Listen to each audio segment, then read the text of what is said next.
রিপোর্টটাকে আমরা স্বাগত জানাই। জাতিসংঘের এই তদন্ত কমিশনের ফ্যাক্ট ফাইন্ডিং মিশনের রিপোর্টটাকে আমরা স্বাগত জানাই এবং তারা যেটা বলছে, যেটা আনফরচুনেটলি বাংলাদেশের বেশিরভাগ পত্রপত্রিকায় এটাকে হাইলাইট করা হয়নি।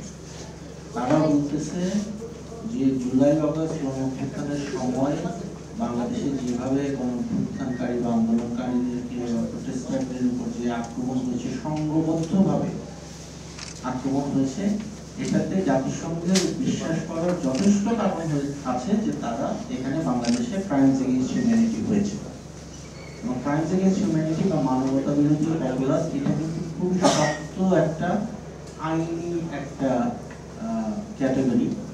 সেক্ষেত্রে জাতিসংঘের কথা হলো যে তারা আরো এই যে এখানে ক্রাইমস এগেইনস্ট হিউম্যানিটি হয়েছে এটা কনফার্ম করার জন্য আরো তদন্ত প্রয়োজন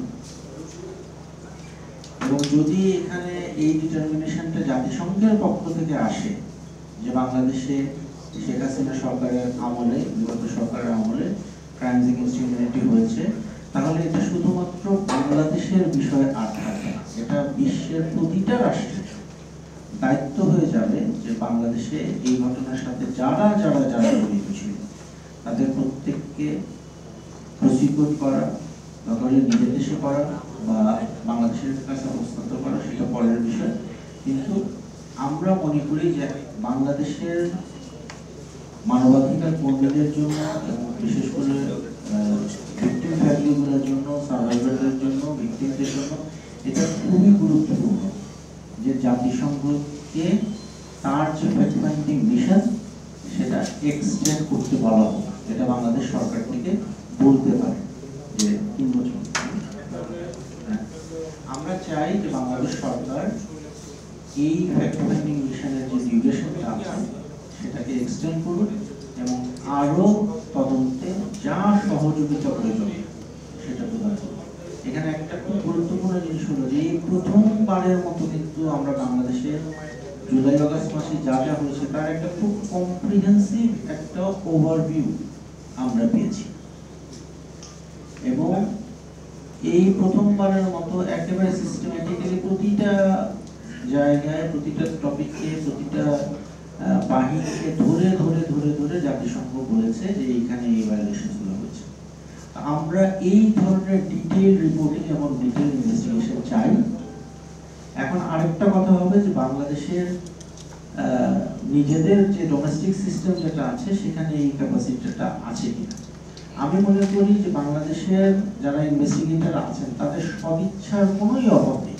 আপনারা একটু আগে যে ছবিগুলো আমি দেখালাম, যারা বাংলাদেশে যে প্রসিকিউটররা বলেন বা ইনভেস্টিগেটররা বলেন বা কমিশন বলেন, তাদের সদিচ্ছার বিন্দুমাত্র অভাব থাকলে এই যে গোপন সেলগুলো আমি ছবি আপনাদেরকে দেখালাম সেটা তাদের পক্ষে বের করা সম্ভব হয়ে যায়।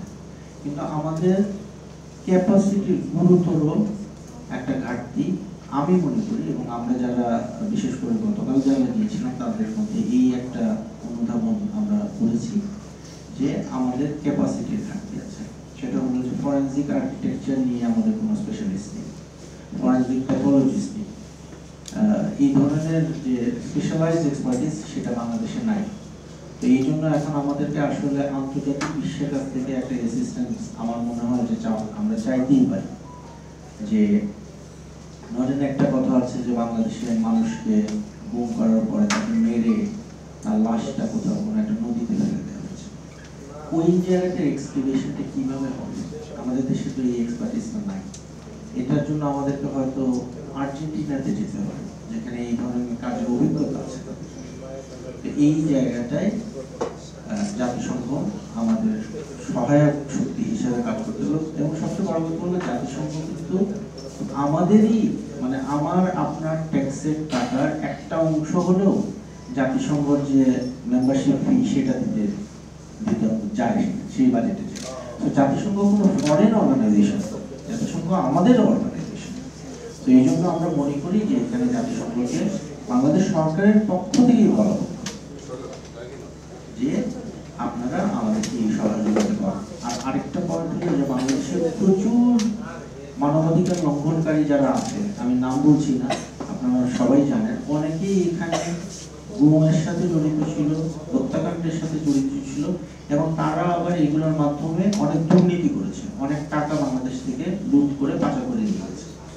এই টাকাগুলো ফেরত আনার জন্য বাংলাদেশের জাতিসংঘের একটা সহায়তা প্রয়োজন হবে, এবং সেই জন্য আমি মনে করি যে এই জায়গাটায় সরকার কাজ করতে পারে।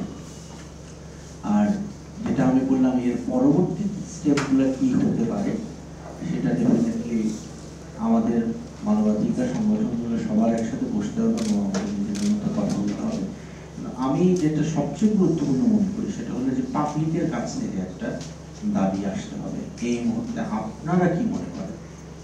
যে আপনারাও যদি মনে করেন যে হ্যাঁ, আপনাদের স্বজনকে ফিরে পাওয়ার জন্য সরকার থেকে জাতিসংঘের সহায়তা চাওয়া হোক, এক্সপার্টদের জন্য জাতিসংঘের সহযোগিতা চাওয়া হোক, তাহলে আমার মনে হয় যে মোহাম্মদ ইউনূসের সরকার সেটা মেনে নিবেন।